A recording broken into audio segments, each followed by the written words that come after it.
ماہرہ خان نے خواتین کے لیے ایک اہم پیغام دے دیا۔ عورت مارچ کا مقصد خواتین کے حقوق اور ان کے معاشرے میں موجود صنفی مسائل کو منظر عام پر لانا اور ان کا حل تلاش کرنا ہوتا ہے۔ اسی اثنا میں ایک ایسا سلوگن سامنے آیا، میرا جسم میری مرضی۔ میرا جسم میری مرضی ایک ایسا سلوگن ثابت ہوا جس نے پاکستان بھر میں ایک متنازع صنفی جنگ کا آغاز کیا۔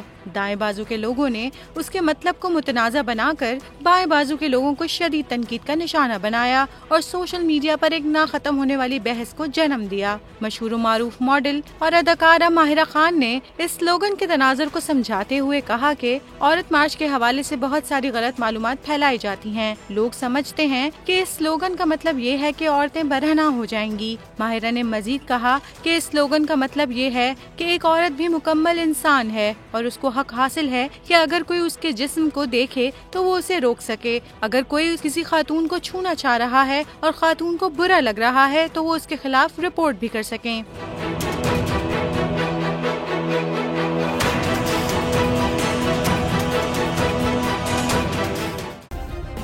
سبسکرائب کریں اور بیل دبائیں تاکہ کوئی خبر رہ نہ جائے۔